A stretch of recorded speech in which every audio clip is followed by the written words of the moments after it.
Hello and welcome to Movies, Films, and Flicks. I am Mark Hoffmeyer, and joining me is a man who hasn't taken his night at the Roxbury soundtrack out of his CD player since 1997, Nick Rehack. I mean, it's true. It's jammed in there, but I'm just going to pretend that I left it in there on purpose. And this isn't the sad kind of being stuck in there, like in The World's End, where Simon Pegg's character just sadly listens to it. Mm-hmm. Like just kind of, he's trying to recapture the olden days. You just love bangers. Hey, man.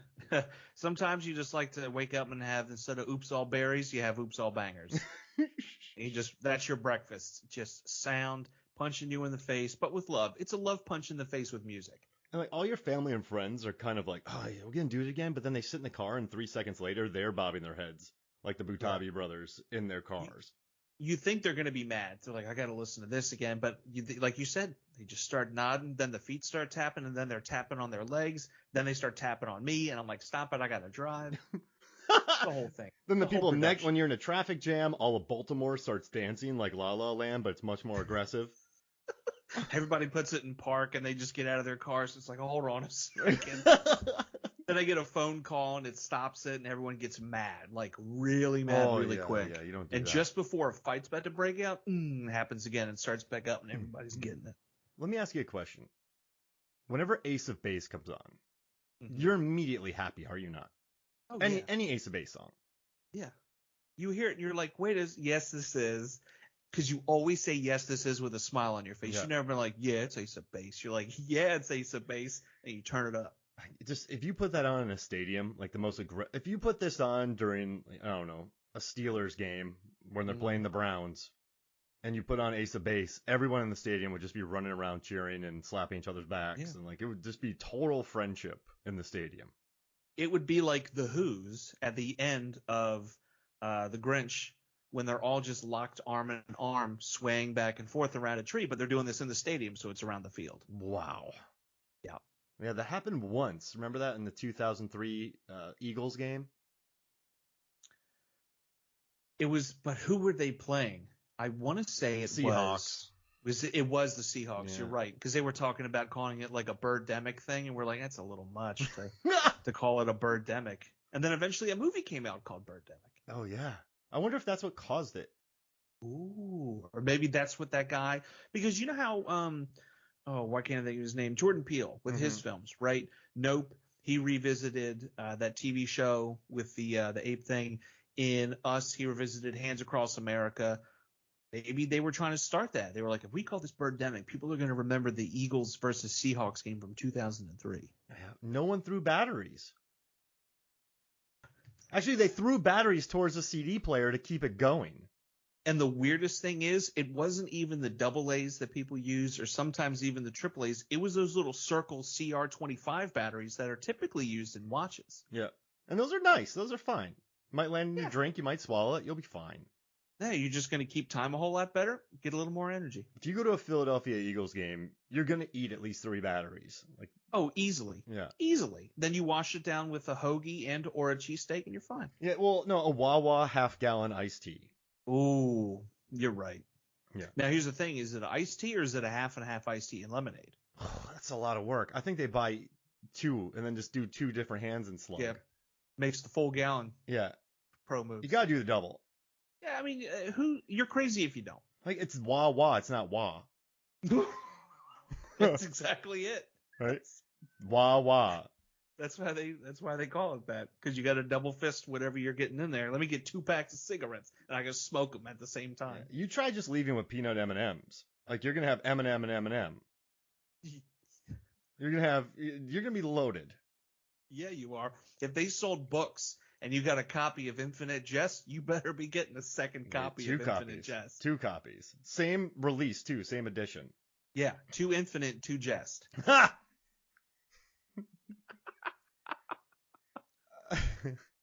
Oh man.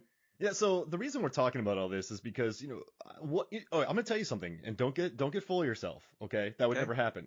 But the Tron Legacy Daft Punk, I just like saying Daft Punk, episode is the most popular Movies, Films, and Flicks episode of the last 2 years. Really? Yeah. And we didn't even release really it 2 years cool, ago. Man. And so, not to be like, we're not doing shameless plugs, because before that we did soundtracks, like, we're not trying to recreate the glory. I just think it's a fun thing that we do. And so two of my favorite soundtracks. I was big into 90s soundtracks, man. Batman Forever, Cable Guy, with the the Primitive Radio Gods and Filter. Hey man, nice. That was on every soundtrack. You just wonderful soundtracks back in the day.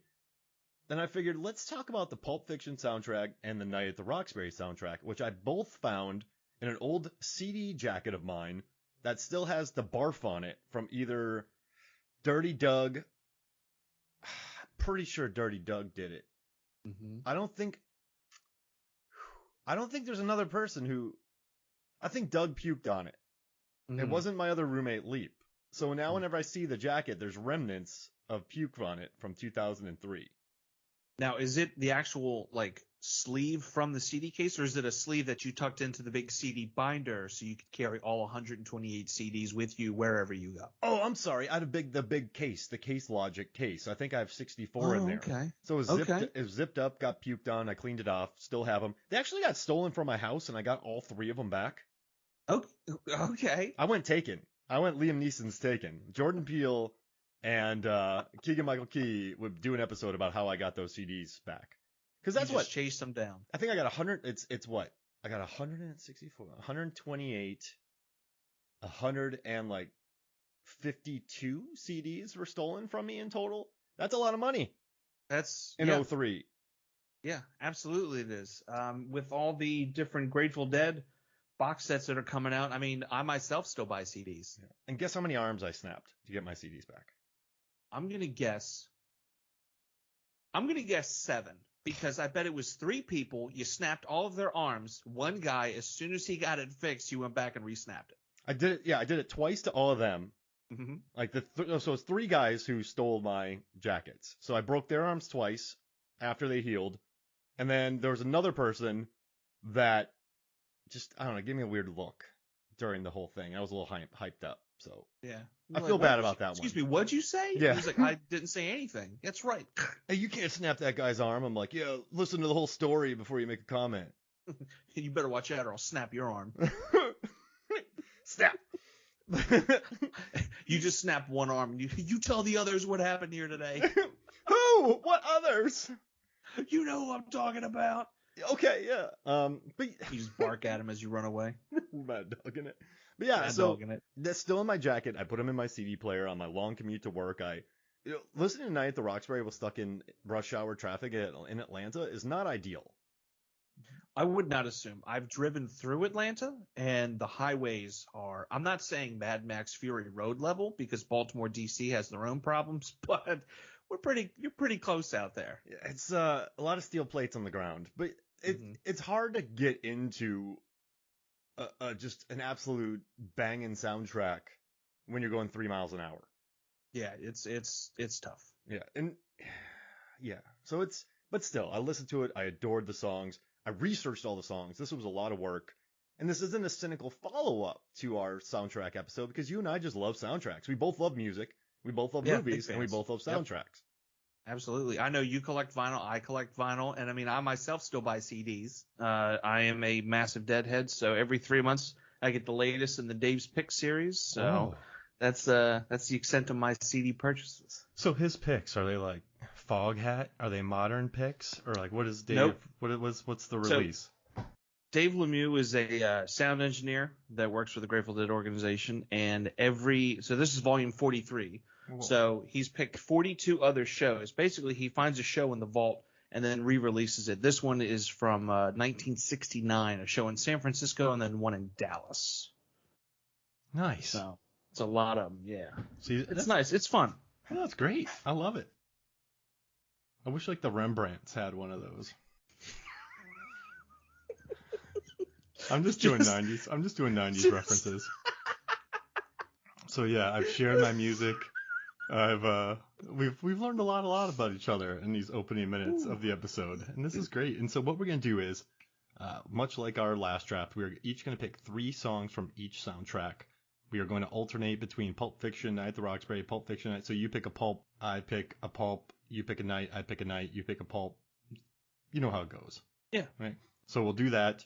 We'll talk about why we like each song, where it takes place in the movie. And then we'll probably talk about Patrick Wilson wearing a polo somewhere in here. So you know what I realized real quick? Pulp Fiction, this soundtrack. Okay, actually, Nick, when was the first time you saw Pulp Fiction? First time I saw Pulp Fiction, much like anybody else, I assume, college. Got it. Yeah, just one of those things. They used to have the poster fair in September, so it was all those posters that you have up on the walls and everything. And I saw it, and I'm like, I'm gonna watch this movie. Finally, went to the local Blockbuster, picked it up one night, threw it in the Xbox 360 because I didn't have Blu-ray. Blu-ray was a thing, but I didn't have one. But I watched it on DVD, and I enjoyed it a lot, like a lot. Awesome. When did you watch Night at the Roxbury? When I was too young. I grew up on let's say 10, 11. Nice. Right in that little sweet spot. I grew up Nickelodeon, Cartoon Network, and Comedy Central reruns of 90s SNL. So I grew up on like the Chris Kattan, Will Ferrell, that era. So when they had the skits and then I heard there was a movie about it, I'm like, oh, what's this going on? And then I watched it. I just laughed and laughed and laughed. And it's something I revisit every so often. I'm fairly certain I had the DVD in the basement. Fairly certain, but I'm not going to run down and check right now. Did anybody puke? Because we're recording. Not that I'm aware of. Someone did puke on my The Departed Blu-ray one time and I had to buy a new one. That was a bummer. That was a real bummer. Let's see. So I saw Pulp Fiction when I was 12. My mom took my brother and I to the theater. Okay. And it was wild. I remember the music. I remember everything. I remember being scarred for life. No, I had watched Reservoir Dogs before this. And I remember going, this is a lot of profanity. So I went and watched Pulp Fiction, and just the music, the coolness of it, I was blown away. And then I just went and watched Night at the Roxbury in the theaters in '98. I went and watched that, checked, I was watching everything by 14. But I gotta say, like, watching Pulp Fiction at 12 was a pretty transformative experience because of the nonlinear storytelling. Like, when you're 12, like, as much as I love Aladdin, it's linear. Watching this go out of place and people die, then come back, and these different storytelling, I'm like, is this what? Because I'd watch Die Hard, I'd watch those movies, but watching something like this kind of blew my mind, and this opened my mind to like other like Clerks and like other movies that were really out there, very talky type pictures. Like there's so much talking in the early '90s. You had like the Before movies, you had Clerks, Mallrats, a lot of talking. I don't know if we have as much talking in cinema anymore. I'm sure we do. It was a talky era, but I think you just got to find the right movie. But maybe it'll come back around. Everything is cyclical. I mean, maybe there were. I just think in cinema, maybe just in cinemas at the time, there was a ton of talkies going on. But yeah, it just blew my mind. And we had the poster on our wall. My brother and I, we shared a room. We had the soundtrack. Then we watched Night at the Roxbury. We had that soundtrack. And Night at the Roxbury was basically songs that we had recorded on cassette tape from the radio, but we just bought the CD anyway. We're old. I'm old, Nick. I'm 40. So, this is 40. Yeah, the Paul Rudd. It makes so much more sense now. Why didn't you invite me to go to Spider-Man? I was just about to say that. Like when you turn, I love that line. You know what the beauty about This Is 40 is that whenever you turn 40, you'll like it. Oh. Cool. That'd be cool on the DVD cover. What else? When you turn 40, you'll love it. Judd Apatow's like, my 28 years old. You're 28, like, I don't get it. You're 39. You know what? It's starting to make sense. 40. Wow. This is it. This is my Citizen Kane. This is what I've been waiting for. Apatow looks at kids who are 10 years old and goes, wait 30 years. And then the parents are like, get away from him. Yeah.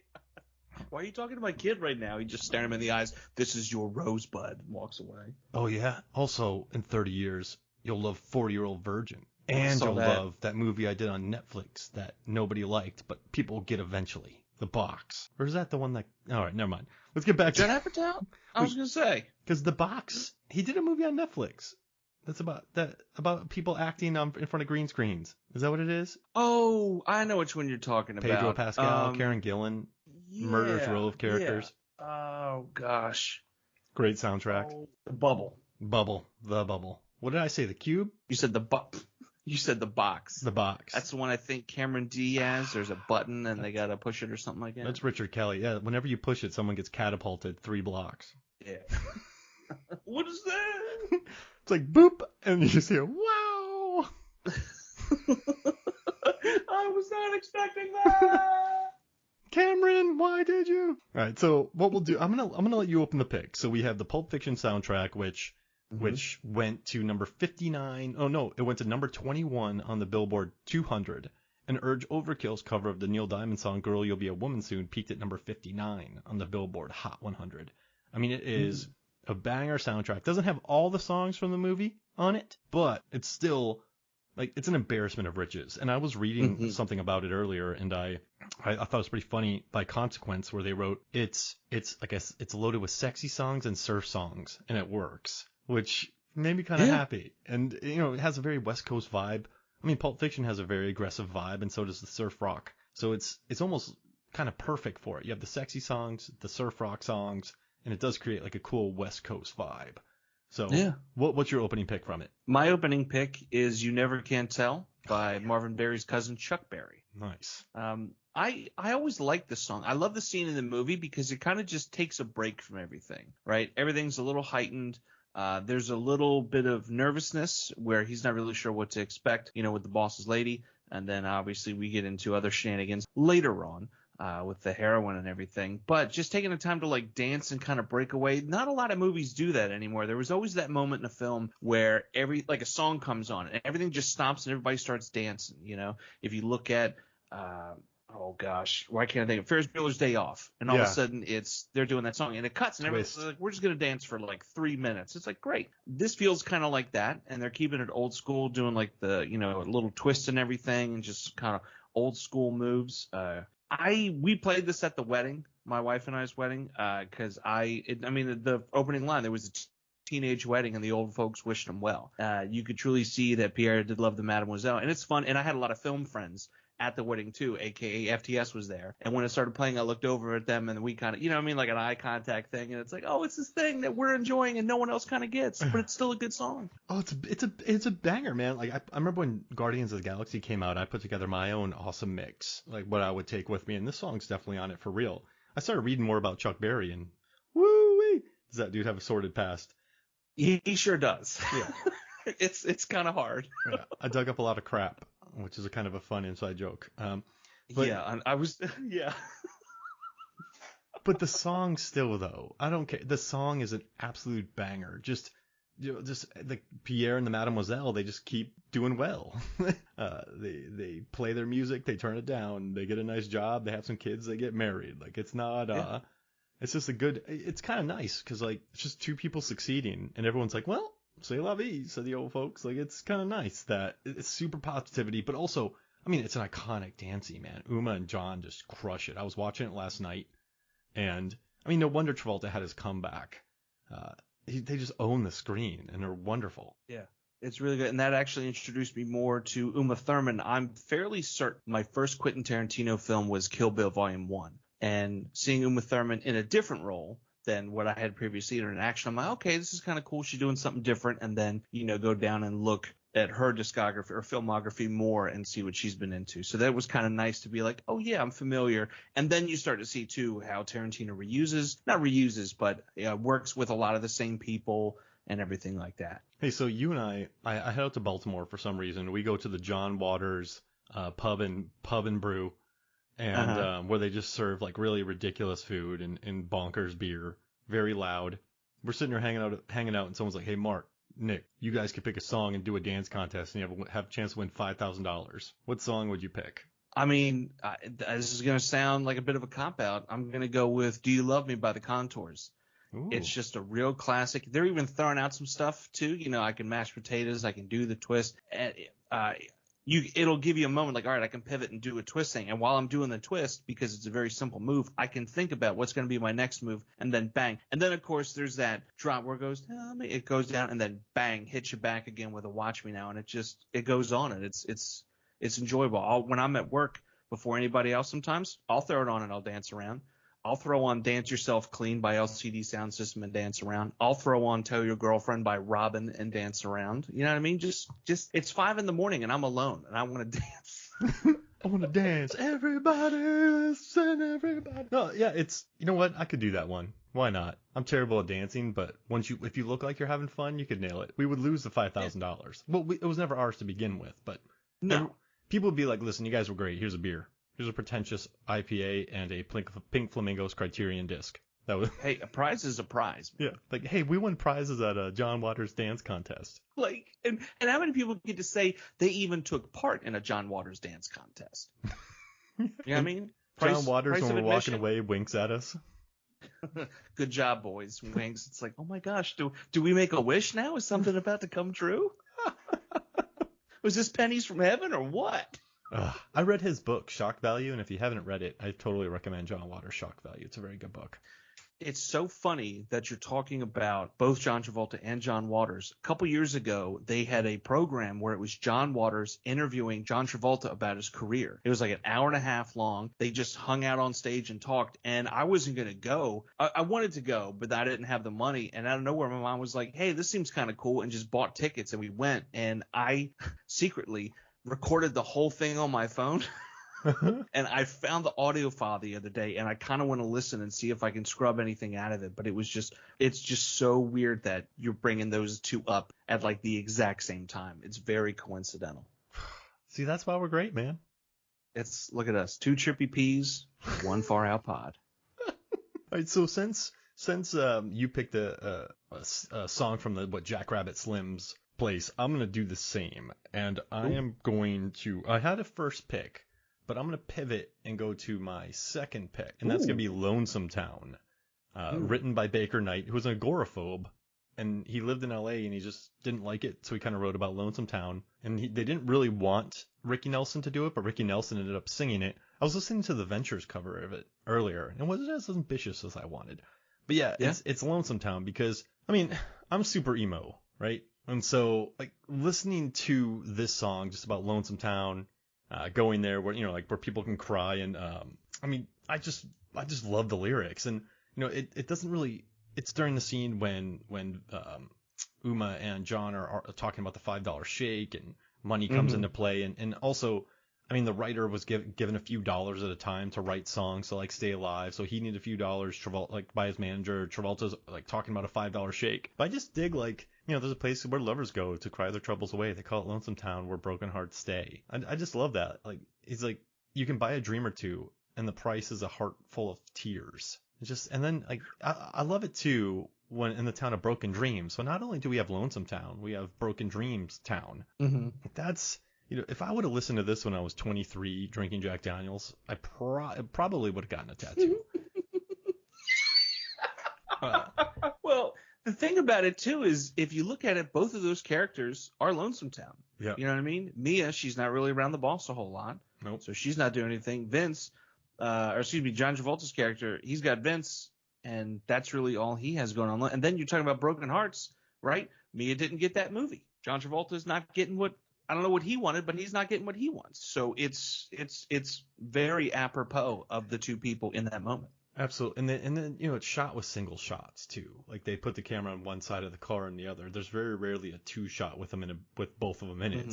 So I kind of like that they have Lonesome Town playing, and then you have single shots of these two kind of lonesome people. I mean, exactly. We've seen Leon, man. Like, hitmen don't have a lot of friends. See? Right? So now they get to go out, kind of hang out, talk about $5 shakes, kind of bond. You learn about her pilot. But it's just a great emo song, and so I had to pick it. Fair enough. It is a good, like, if it was at a bar, I would listen to it, and I don't think I would talk while that song plays. I think it's one of those you'd sit and like, and then when you're done, all right, great, beer. Can we get Tom Jones on the jukebox? dun dun dun dun dun dun. Hey. Dun. It's kind of wait. It's so unusual.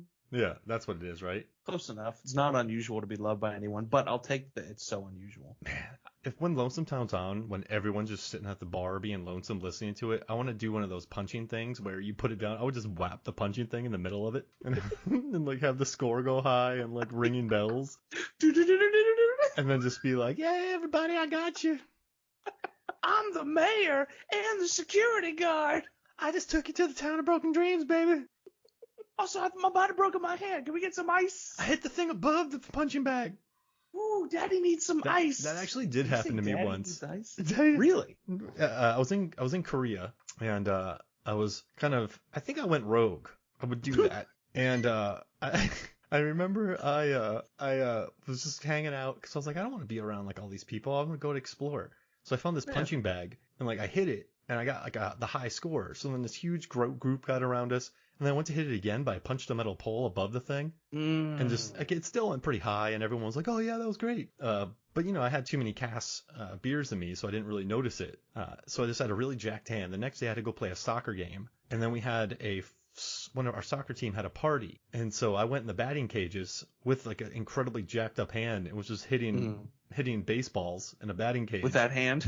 And then like probably one of the craziest members on the soccer team was like, Mark, man, you got to get out of there. Jeez. And then when that person says it to you, you're like, all right, like, you know, it's not the worrywart of the team, like the kamikaze of the team told me that. And I was like, okay, that's cool. So I left the batting cage. With my jacked up hand that I did on a punching bag, which I just talked about Lonesome Town. Dropping facts. I'll never forget it. What's your number one Night at the Roxbury song? My number one Night at the Roxbury song is Beautiful Life by Ace of Base. Mm-hmm. And it's got great synths, just a great overarching beat and melody. And it's also that iconic moment. It's the big dance number. I'm all about these big dance numbers, apparently. It's the big dance number, the big choreograph. They're all coming down the steps. It's just this big, we kind of take a break and have fun and dance about it. And it's also like I would hear that and I would hear I Saw the Sign on the radio the most, which I thought was weird because I'm like, why would this be playing? But I guess because of like the flavor of the moment and, you know, the movie being in theaters, it was playing a whole lot. But it always sticks out to me too. I can remember being in the back of my mom's green Pontiac Bonneville and just hearing that song play. It's a Beautiful Life. Yeah, it is. And that Pontiac Bonneville. And you know what? It's great too that like they get in the club, they get in through Michael Clark Duncan. You know, they actually play the song when they're trying to get in the club and they can't. And then they get into the club with Richard Grieco and then it plays again. And I just loved, you know, the coat room. Like, this is the most beautiful place I've ever seen. Guys, this is a coat room. And then they're talking about like what hottie overlords and you know the song's all partying to the break of dawn and like you have somewhere to belong, guide you on your way, and that's Grieco. Who, I mean, at the end he talks his dad into kind of accepting his son. So I mean, he really is the person who guides them on their way. And you also get Chaz Palminteri saying, "Did you grab my ass?" I love that. Like he's in Philly. Sir, from where I'm standing, it is physically impossible for me to grab your ass. I know your tricks. I love that. I gotta bring that back. Okay. Maybe not at work, but I gotta bring it back like around the house. Okay, well then since you said that's okay, I'm pivoting too. So my first pick for this is Amber's "This Is Your Night" because the big dancing takes place during this, and there's also a lot of like ass grabbing in it. And Chaz Palminteri says, "That's some good ass grabbing." Which, it's a recurring theme in this movie. But yeah, for some who knows what reason. I mean, like, you know, the song wasn't the biggest, but like, "This Is Your Night." Like, it's a perfect song. Like, you know, the girls actually want to dance with them. They want them for their money.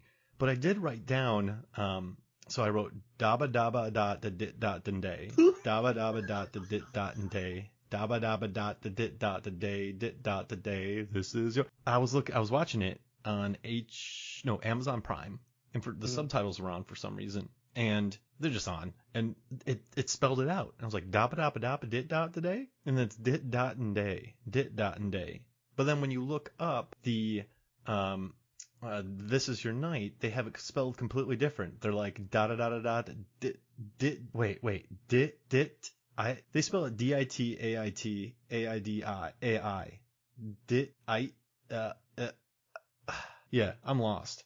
It was Amazon, and it's captioning that saved my life on this one. But yeah, dabba dabba dab dit dot today dit dot today, and then you know there's a scene where Chris Kattan just levels that poor woman on the ground, and then like they're dancing together, and you know I worked in bars. There's a lot of space that's being made for this group of people. And then there's the songs like "Everything Is Gonna Be All Right," and it's just it's kind of a high of the film. It's a lot of dedicated time to "This Is Your Night," and you know at first I picked Amber because I thought it was Robin, but then I was like, wait, Amber's not Robin. Robin's not Amber. Wait a second. He's one named artist. What's next? Right. You know, like Prince. Like, you know, Janet Jackson. Just do that, right? Christina Aguilera. When you have Amber, when you have Robin, Cher. Adele. Beyonce. Yeah, they're all blending together. Yeah, even if you just repeat yourself, Duran Duran. Yeah, I know that's a band, but you could still. Yeah. So they were almost Duran. So someone goes, yeah, you listen to Duran? Duran? Yeah. Like, this is. Wait, I mean, are you Wait, who are you listening to? Duran. What? It's like, are you talking about the boxer Roberto Duran? No, I'm talking about Duran. So Duran. Duran? Yeah. Then why'd you shorten it? Why did you say it twice? Hey, do you guys smell toast, or is that just me? What's over there? Zip. But yeah, I mean, I had to go for it. I mean, we had two great Chaz Palminteri gags. So, what's your second Pulp Fiction song? My second Pulp Fiction song is Flowers on the Wall by the Statler Brothers. I know this is a bit of an odd one, but I actually heard this originally on Johnny Cash's At San Quentin album. There was the original album, and then a couple years ago, I think early 2000s, they put out this big box set, and it was the whole show. It wasn't just like the highlights. And Carl Perkins played, but the Statler Brothers played, and they opened with Flowers on the Wall. And that song always caught my attention because of that dip in the chorus, where it's like kangaroo, you know what I mean? That little up and twang kind of thing. I thought that was neat. And then looking into it more, when you're listening to the lyrics, you know, counting flowers on the wall, don't bother me at all, smoking cigarettes, and, you know, hanging out and everything. And it's like that song came out in 1965. Like, that's kind of a bit progressive for its time. Nobody's singing about that stuff in 65, and here they are, like, counting flowers on the wall. And it's like a borderline country song. Country songs then didn't really dip into, I guess, drugs in that way. Sure, alcohol, you know what I mean? You know, drinking a glass to forget about the girl and blah, blah, blah. But I don't know. It just always felt a little, I can't think of the word, but just a little on that cusp of like, is this right? Is this supposed to be right? Heck yeah. And that one, that was a top 10 single that won 2 Grammys. What? Yeah. The Statler Brothers. Yeah. What Grammys did it win? And only 2 of them are brothers, and they named their names off of a tissue box. He said we could have been the Kleenex brothers. I don't know if you know that. I do not, but. Yeah, he said the funniest part of their name is that they pulled the word Statler off a box of tissues. We could easily be known as the Kleenex brothers. And then the history would never have been the same. And then Karen Rackman. Do you know Karen Rackman suggested this for the album? And she also worked on, like, Get Shorty, Basketball Diaries, Clueless, Desperado. She did Reservoir Dogs. She did Reality Bites. She has a gigantic. She worked with Liz Phair. Let's see. She just worked on so many different Stealing Beauty. She worked on Romeo and Juliet. That movie. The Baz Luhrmann one. Yeah, she worked on Boogie Nights, Bulworth. Remember? She knows what's up musically. Yeah. I bet you her music collection is immaculate, like just fantastical. She got like that super ghetto superstar off the ground. She also worked on Rugrats the movie, which was huge. I don't know if you remember that soundtrack. She did Mystery Men with All Star. Like Office Space, dude. She worked on Office Space. Like, damn, it feels good to be a gangster. Moulin Rouge. She worked on. She just has like a gigantic. Oh, she did LL Cool J. Heck yeah. All these movies with like big songs that were on the radio and like kind of not even songs that were like of the time, kind of older songs that were brought back, almost like I can remember James Gunn when he did his Awesome Mixes, and everyone's like, oh yeah, look at all these songs from back in the 60s and 70s, and they go back and listen to it, and then a whole new generation discovers it. Yeah, she's a beast, dude, and she suggested this song, and it's a perfect song for the scene. And I learned about Kleenex boxes. Yeah, and it's also like it's realistic. You know what I mean? He's not like screaming out loud to a song because that's not his character type. He's just kind of humming along, and then, you know, runs into Marcellus Washburn. Very different. Runs into Marcellus, and all of a sudden, you know, things take a turn. Which we have a song that's going to be we'll talk about too during that moment. Potentially. You know, it's interesting. You and I picked 3 songs that are really close to the Jackrabbit Slims thing. Like 50% of our songs are around there. Maybe I was so shocked when I watched it when I was younger that I kind of tuned out, and then I just remember the songs from earlier on. Could be. I always just found it interesting, and I always wanted a restaurant like that near me that had kind of that, not kitschy, but you know what I mean? You walk in and there's somebody who's dressed as Buddy Holly. There's somebody dressed as Marilyn Manson. You know what I mean? Kind of you're walking into that time capsule, not just stuff on the walls like a TGI Fridays. Not knocking it, but something a little more immersive. I want a Deep Blue Sea experience. you imagine, like, as you eat, the water just rises, and you're like, we should probably hurry up here. Better finish our Helsinki hollandaise. Why are the mozzarella sticks taking so long? My socks are wet. The waiters are all dressed like sharks, just hating life. And it's left shark too, so they're very uncoordinated. Yeah. Whoa! You hear about 8 crashes. Oh, I dropped your mozzarella sticks. Let me go get some more. Oh. I guess what I'm gonna pick is I'm gonna take Dick Dale's Miserloo. And I heard it pronounced Miserloo as well. I've But never heard it pronounced that way. oh, well, yeah, Miserloo. And so it's Tarantino talked about the opening of this movie, and you have Tim Roth and Amanda Plummer, just everything they say that comes out of their mouth. It's like, I bet you Tarantino was watching the monitor when they were reciting his dialogue going, yes, Yeah. yes, yes, yes, yes. I am the greatest. Yeah, just like the enunciation, like, all right, everybody, this is a robbery. Like, just, I'll execute every last one of you. Like, it's perfect cadence. Like, they understand Tarantino. It's like Robert Downey Jr. understands Shane Black dialogue. Those two understood. Good pull. Like, those two understood his dialogue, and then it kicks into Miserloo with Dick Dale, which is, like, guitarist. This is an all-time. Like, this is an all-timer right here. People talk about, I was watching videos from '95 where he's performing that have millions of views, and just what I like about this guy is, he was born in Boston, Lebanese American kid. He liked Hank Williams a lot, but he liked Gene Krupa, and so his guitar style was like rhythmic, prickly, and biting. So he's like, I play with the heavy staccato style because it's like I'm playing drums. He moved to California when he was 12, and so surf rock kicked off in kind of the '60s. Just reverb laden guitars. They wanted to like hit the sensation ride in a wave. Like, you wanted to have that feeling. And like someone called his music reckless with a grace, and which I think is pretty amazing. I'm what's kind of crazy is I've tried to surf and I'm terrible. Like, I can't skate, I can't surf. I'll try them all and I'll hurt myself. I've driven a motorcycle into a mailbox. I think I told you this, right? A dirt bike into a tree, a moped into a ditch, and a 4-wheeler into a house. I want to hear.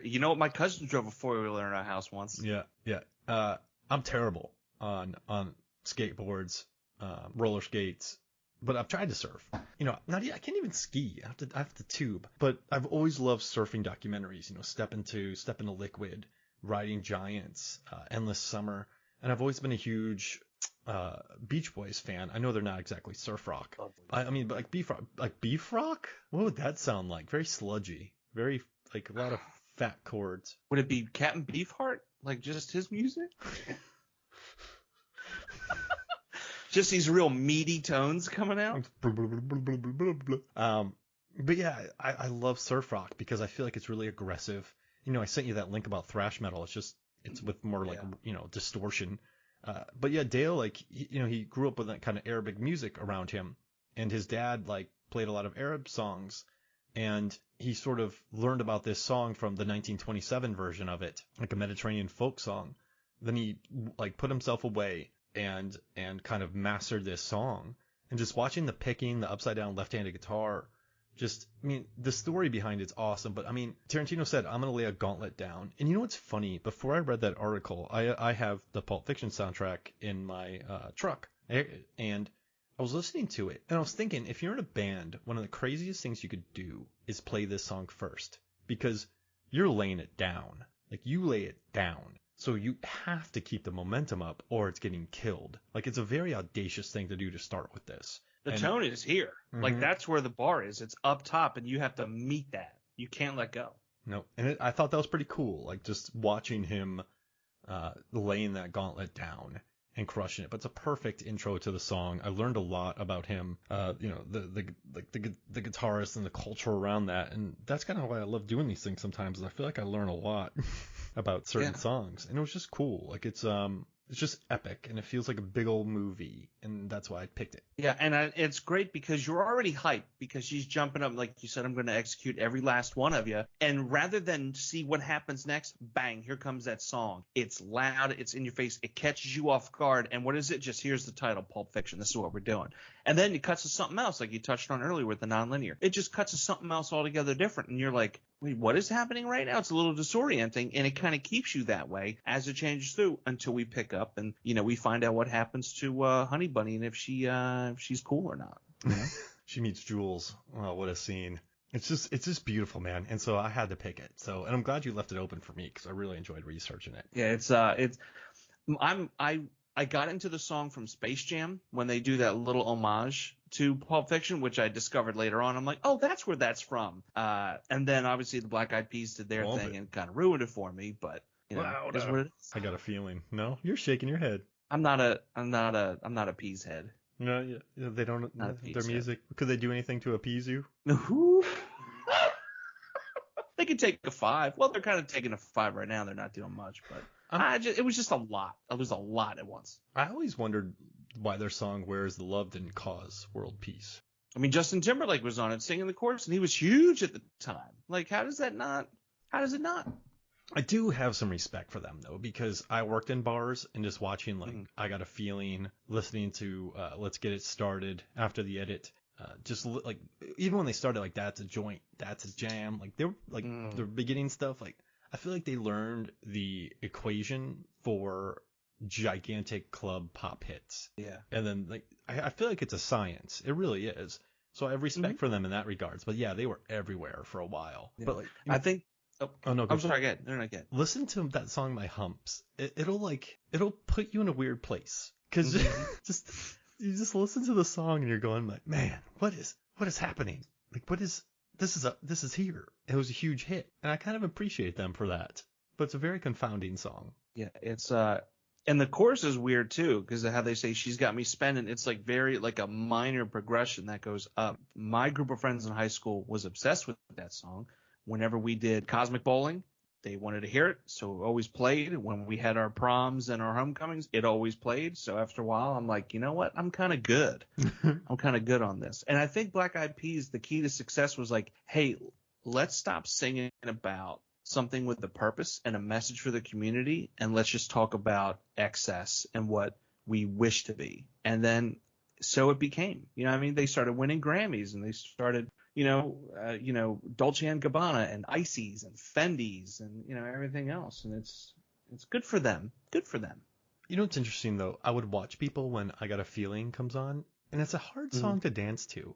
So people would have this, like, absolute flow with the song, and then I Got a Feeling comes on.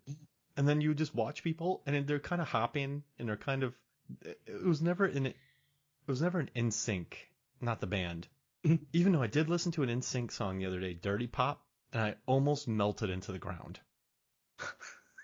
Just blown away by that banger? Or? No, I was like, I've never heard anything this bad. I hate being negative, but when I heard that song, I just went, oh my gosh. I froze. It was a weird thing, man. It was odd. I started walking on water like the end of being there. Like, it was strange.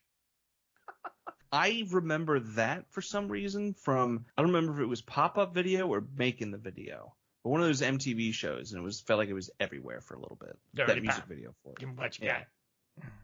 Some beat can't stop. I did like Making the Video. That was cool. They did that for LL Cool J. They did that for NSYNC when videos were huge. That was a good show. That was good. All right, so how about this? Let's take a quick break, and when we come back, we'll do our final pick. Welcome back to Movies, Films, and Flicks. And it's time. It's time for our second Night at the Roxbury picks. Hey, are we brothers? No. In some no? Okay. Yes. I was like, he's going to catch on sometime. I didn't. I'm so sorry. Because I'm thinking, then I heard that part. I'm like, all right, Step Brothers. Will Ferrell was in Step Brothers. Maybe we're going to do a weird pivot. And then forgot it. And I can even see their faces when they say it, too. One thing, Lachlan Monroe is the MVP of Night at the Roxbury. He is hilarious in that. I'm down to 2% body fat. I want to start a protein bar. Just his looks in that movie. And when he's at the club dancing, and also Eva Mendes is in it as bridesmaid, who yells at the end. And then they did the other guys reunion later on with Will Ferrell. Oh, yeah. Pretty wonderful. Yeah. What's your second pick for Night at the Roxbury? My second pick is Where Do You Go by No Mercy. Oh, yeah. It's catchy. Like, there's truly no other thing than it's catchy. Like, where do you go? I got real easy lyrics. Got it. It's an earworm too. When you hear it, it's stuck for a little bit. Or if someone says it, it's hard not to like kind of dance, move along to it. And I know it's not the song, but I've never seen this song play and not at least one person in the room do the head nod along to it. Like there's always one person that does it, or another person that's like, oh yeah, I know this one. So it's known. It's such an earnest question. Where do you go, my lovely? Where do you go?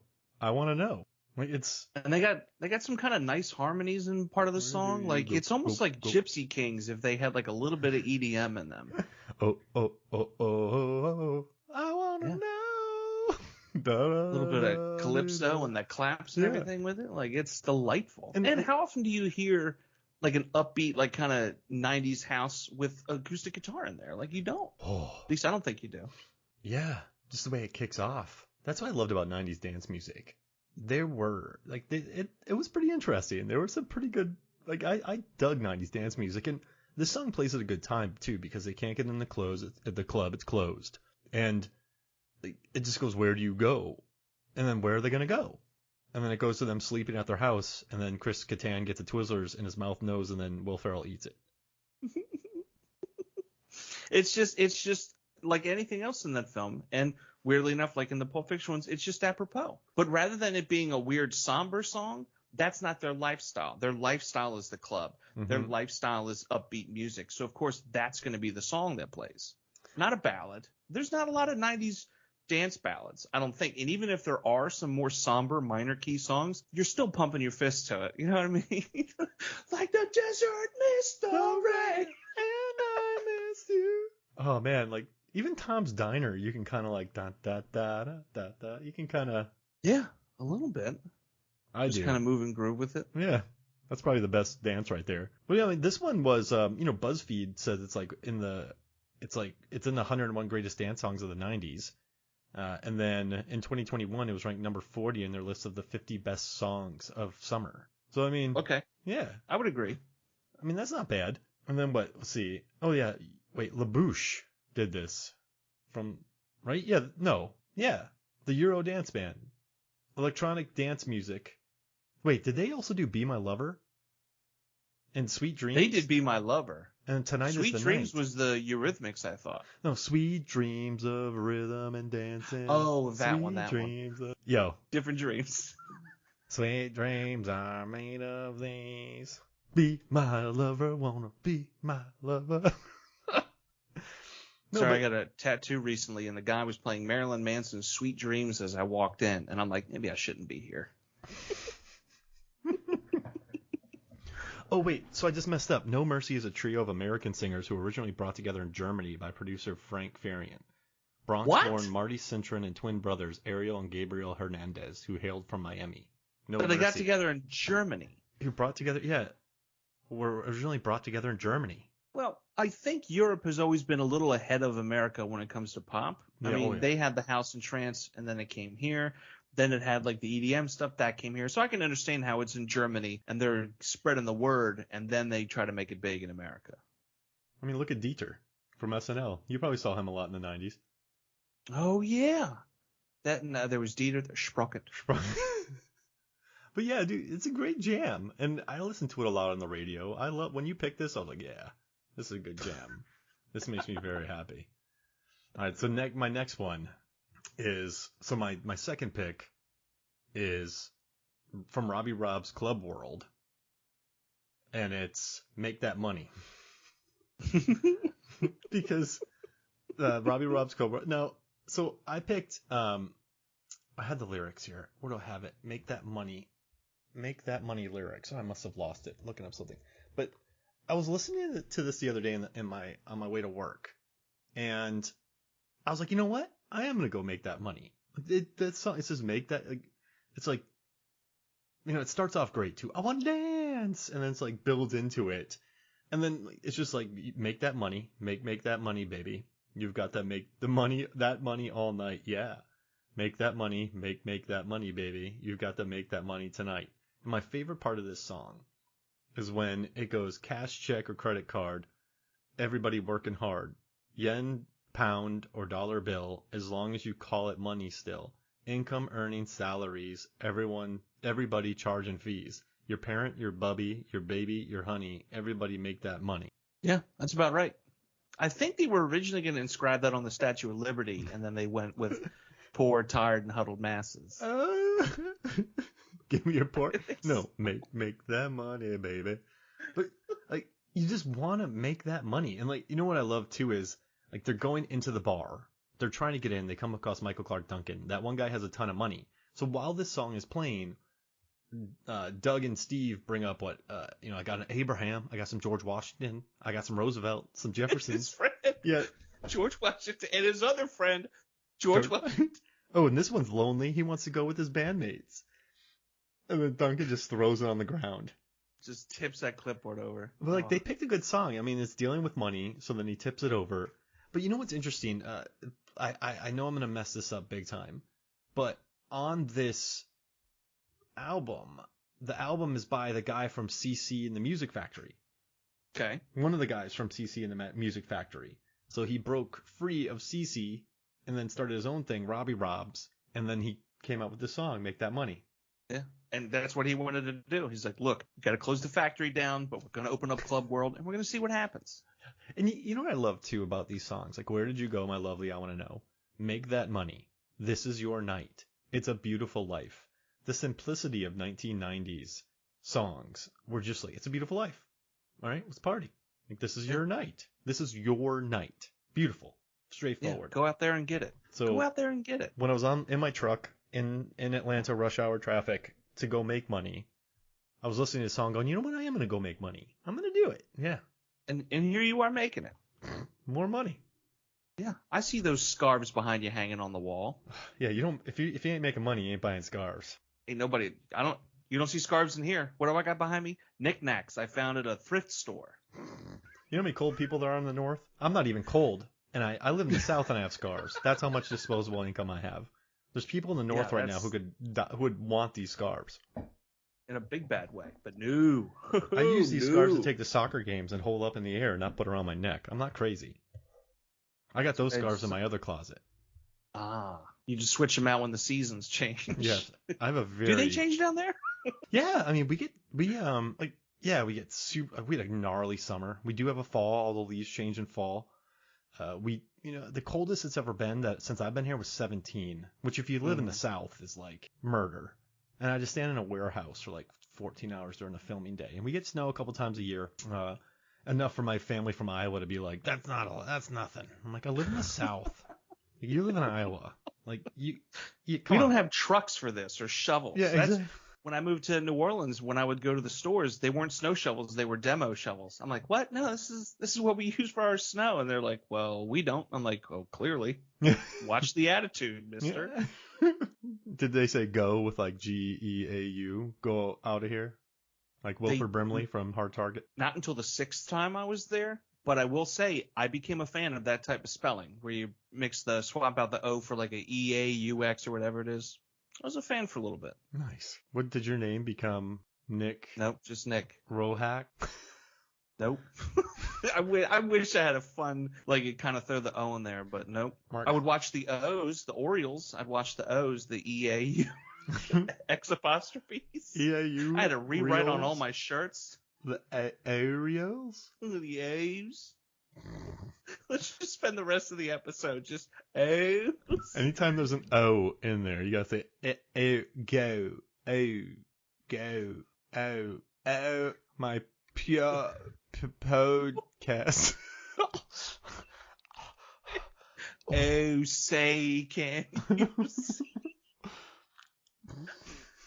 Let's see. It's a Beautiful Life does it goes to show you never can tell. Not at the Roxbury. That was a stretch. Now it's like we're talking backwards in the Black Lodge. All right, what's your third Pulp Fiction pick? My third Pulp Fiction pick is it's a combination because on the soundtrack, a little bit of dialogue from the film, and then it goes into the song. So technically, it's the Gimp / Comanche, but the song is Comanche by the Rebels, Revels. I'm just a big fan, and because of our conversation about Miserlou earlier, Miserlou is such an iconic. It's not overplayed, but it's just well known. But there's something about this song. I kind of dig this more than I do Miserlou in the movie. There's something, bit of a hot take. There's something about it, like the song builds, and as it's building, that's when Bruce Willis, his character, is going from item to item. Beautiful. He's like, I'm gonna get him with this, and it's like, no, I'm gonna get him with this, and then finally he sees that sword, and he's like, no, I'm gonna get him with this, and it builds with him, and it's just the way it hits is just really. I'm a big saxophone guy, so anytime there's a sax rocking and rolling, I'm for it. Dude, in my notes, I have a huge sax circled. I'm like, the sax work. I'm going to say something crazy. If I could be a background musician, or like a studio musician, not background, a studio musician on any track ever in the history of the world, I would want to be the saxophone player on Whitney Houston's I Will Always Love You cover, because the royalties would be enormous, and there's a lot of sax work in that song. It's some might say it's really saxy. Yeah, saxy. And if I did the soundtrack, I would either want Lost Boys or Tequila Sunset with the saxophone. I find myself more and more, like, as I'm riding around listening to music, if a guitar solo hits in my head, I'm like, how would it A, sound on a saxophone, and B, how cool would it look on a saxophone? A guy just ripping it. You know what I mean? They kind of got close to it, Bruce Springsteen and his E Street Band with Clarence Clemens, and he would kind of rock out the sax, but just a good old-fashioned guitar solo, but swap it out for a sax, I'm there. You know, can I tell you something weird about guitar solos? Please do. My brother went to a Sister Hazel concert, and I remember him coming back, and he's like, man, he's like the guy who had all the guitar solos must have just gone through a breakup, because he had a guitar solo on every single song, and like they must want like him to find a girlfriend. So I guess he was just saying they gave him so many guitar solos so that like he would impress all the ladies in the crowd, because he's recently single. So now whenever I hear a good guitar solo, I'm like, is this person recently single? But I just remember him telling me that, and it was so random. I was like, oh, interesting. You know, especially if they're going like really hard or something. There was a Sister Hazel guitar solo for 12 minutes. You know who hits really hard? And I've been listening to them since their Blue album. But Weezer. I had a Weezer Spotify playlist. Man, they have so many like guitar solos, like A Perfect Situation. Say It Ain't So. I was in a band called Johnny Party and the Furious Funksters, and our guitarist could never hit the guitar solo from Say It Ain't So. Undone, the Sweater Song, gnarly solo. I love their guitar solos. Even all my favorite songs are slow and sad. They have a new song out called Hero, wailing guitar solos. And that's what's really weird. You never expect that from Weezer, and all of a sudden they hit you, and it's like, whoa, okay, like get you. I don't know what one of the tracks on Pinkerton, just that almost like a chainsaw, wow, bam, and they're into it. It's like, Weezer, are you upset? Who hurt you, man? Like, what's going on, pal? I just listened to that entire album, and they wail on a couple of them, and it does sound angry. Yeah. Beautiful. I really like the expanded editions because they throw on these like B-sides, like oh god, You Gave Your Love to Me Softly, because it's just like da-na-na-na-na-na, bam, and off they go to the races. Like, there's just some good tunes on that album. Oh, yeah. Real good tunes. Good tunes. But yeah, also too, you know, originally it was My Sharona that was supposed to be during that scene, but then they but it went to Reality Bites instead because they didn't want the song. And Tarantino was funny. He's like, yeah, it kind of has like a good sodomy beat to it. And that's what Tarantino's exact words were. It has a good sodomy beat. My Sharona. By the Knack. Yeah. My Sharona. The one that Weird Al would eventually parody and call My Valona. Yeah. I would never in 1,000 years would I think that song. And Tarantino's happy it didn't happen because it's too cute. That would have wrecked the scene. If Tarantino did that, then he enters Too Cute Town, not Lonesome Town. It's true. I don't think there's any songs about Cute Town. I went to Cute Town looking great. Then the saxophone comes out. Everyone's like, I feel pretty good now. All right, so my third pick is Dusty Springfield's Son of a Preacher Man. Love Dusty. I mean, that song, And so there's a couple reasons. Like I was I'm the son of a preacher man. I was always like an emotional wreck, so I never had that effect on women when I met them. But like reading that song, like hearing her sing, just like hearing Dusty sing it, it is just there's just so much soul to it. And I was reading this article on Rolling Stone, and Aretha Franklin turned it down. She later did a cover of it, but the producer Jerry Wexler, it's an odd quote, but he said that Dusty Springfield was the incarnation of white soul, if there was such a thing. But just hearing that song walking in while she's on the snorting coke, she's on the microphone, she's on the intercom, in the white room, really clean room. So you have like Son of a Preacher Man, you have this sort of white, clean, wealthy vibe playing. Yeah. Tarantino didn't even want to do the scene if he couldn't get the rights to the song. But just hearing Dusty belt it out, and I watched a live performance of her do it, and it's just, oh my gosh, it's just so good. And just watching like the way that song goes, and just like it's also really fun. I think there's a sense of humor too, because Vincent's blasted out of his mind, right? He's stoned. He has some great surf rock playing on the way over there. But when she's talking to him, he's like, okay. Like he's saying very little, one word responses. And so it goes, okay. And then it goes, sweet talking to me. Right? And there's a sense of humor to it because he's just being such a stone bugger. But the song really syncs up with it well. So I'm going to say Dusty Springfield. I love Dusty Springfield. Sometimes when I'm working, I'll just throw like the Silver Collection on or Dusty in Memphis, and she just absolutely kills it. I like Isaac Hayes and some of the covers he's done of other artists' songs. Dionne Warwick doing Walk On By. He tried to do You Don't Have to. What's that one? You don't have to say you love me. You don't have to say you love me. Just be close at hand. He did a version of that too, and I'm like, nah, Dusty's got it. No, it wasn't that song. I can't think of what song it was. It's going to hit me when I least expect it. But there's some versions that she just excels. Like there's no way you just can't beat it. Even when she does covers, like when she does Windmills of Your Mind. Oh, it's outstanding. Just like her just, yeah. I mean, her singing is just wonderful. And this song brought her back on the charts. I mean, this was a popular song. I didn't even know she was British, which is kind of crazy. Right? Yeah. That's that Adele thing, man. And she just belts it out and has that great soul. But, like, Son of a Preacher Man. Like, I was a son of a preacher man. So hearing that, you're like, this is cool. It's like a good song. It's a cool song. So, yeah, that's my third and final Pulp Fiction pick. What's your final Night at the Roxbury? My final Night at the Roxbury pick is the monster mix of Insomnia by Faithless. I went through a very weird techno, trance, house phase early in college. I would say the first two semesters I got really big into it. And I was just absorbed by it. I wanted to hear all the different ones, and it was clicking like, oh, I've heard that before. That's from this. Oh, I've heard that before. It's from this. And this is what happened with this song. I'm like, I know I've heard this before. And then on a rewatch of it, I'm like, there it is. That's the one. So it's a weirdly nostalgic song for me now, in that I kind of go back to that time of like, here I am in college, listening to this, but trying to dress in like that pop punk kind of way. Mm-hmm. Yeah, I tried skinny jeans. Not gonna lie, didn't work out all that great. But yeah, I don't know, something about the song. I just like it.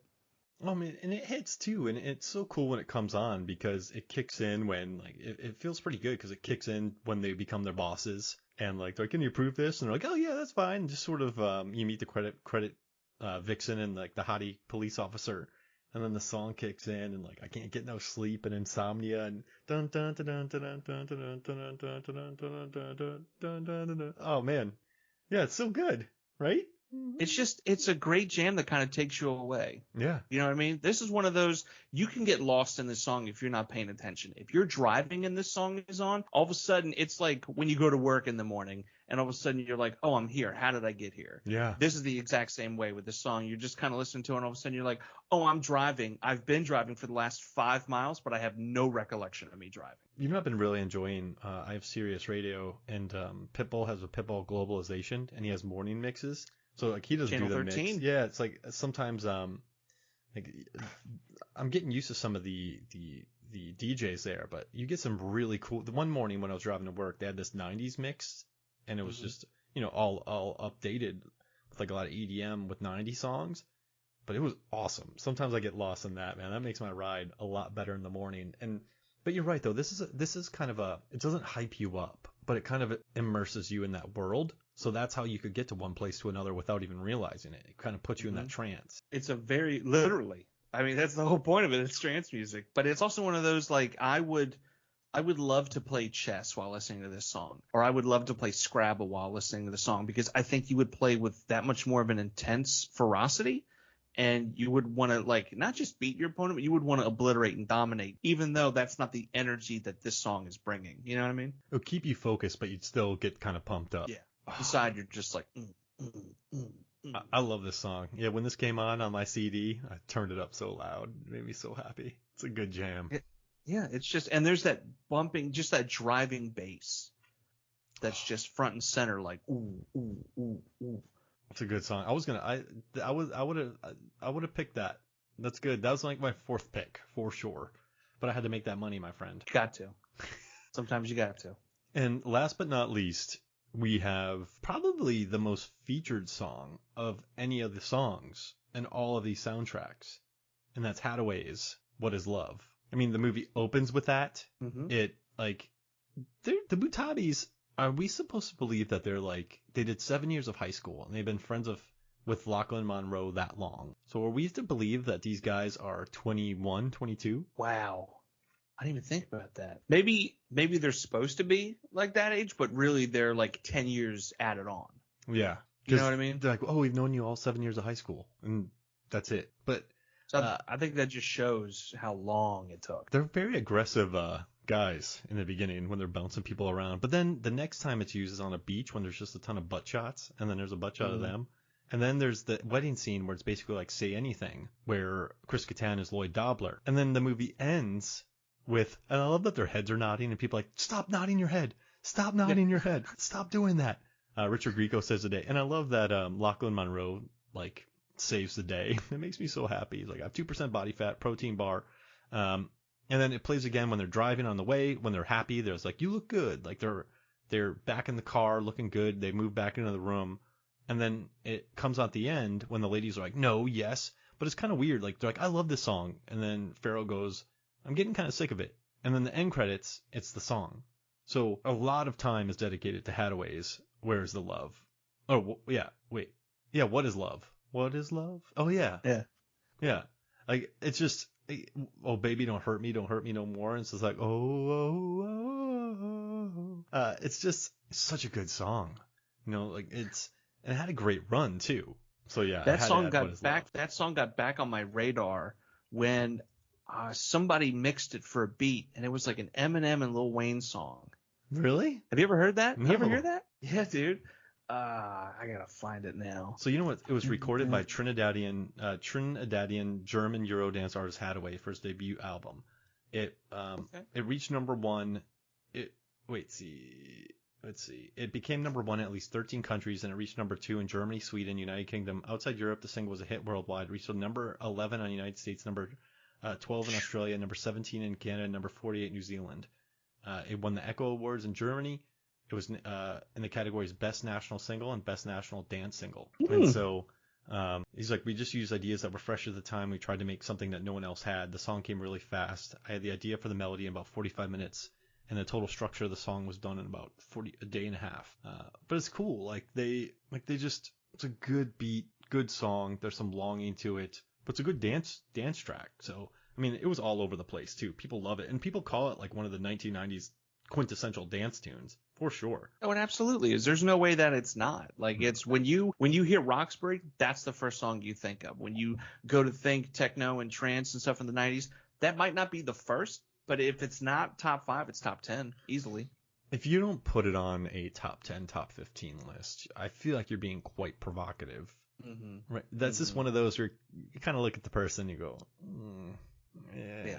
I mean, just based on numbers alone. I mean, based on hits, based on the amount of countries it was number 1 in, number 2 in, number 14 in, it's the movies, films, and flicks of songs.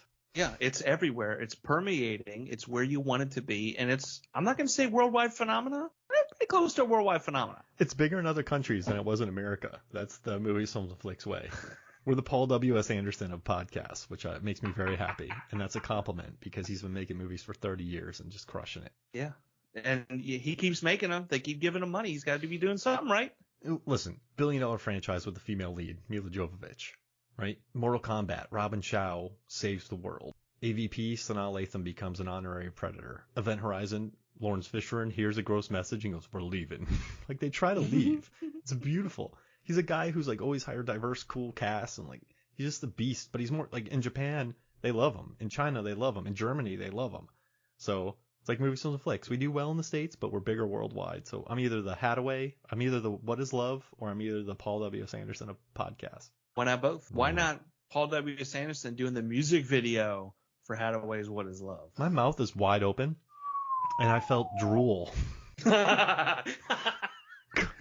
Like I felt it pooling in my mouth. Like that was perfect, man. Hey, well, this was awesome, man. Hey, and real quick, where can people find you? People can find me on Twitter at the Rehak, TheRehak. And speaking of saxophones, recently did an episode with Exploding Helicopter. We took a look at the film Firepower from 1979. Has a fantastic saxophone player, literally throughout the score, throughout the film. There's nothing but like sax rolling through and coming through. And correction for myself, the Isaac Hayes and Dusty Springfield song I was talking about was I Just Don't Know What to Do with Myself. Dusty did it, Isaac did it, and then the White Stripes did it. So check it out. Oh, heck yeah. And listen, follow him on Twitter. There's so much good stuff. I love your stuff, man. Thank you. A lot of cats, a lot of just fun little ones-offs, and he's sleeping in my bag right now. Cool. I got my backpack for work, and my cat's in there right now. Great. Nice. Well, you're a good dude, Rehak. Thanks for joining me. Oh, thank you, man, for always having me. MFF like it, man. They're fans. That Purple Rain episode's really close. So someone shared one of our episodes, the action tiers of the 1990s. So that's been the biggest episode of the last year. But if they hadn't have shared it, Purple Rain would be the number one. So you're climbing. You're slowly gaining on it to be. You're gonna have the number one spot soon. Hey, I'm just happy to be here, man. Just happy to be here. All right. So for me, Mark Hoffmeyer. For Nicholas Rehak, this is Movies, Films, and Flicks. We'll see you next week.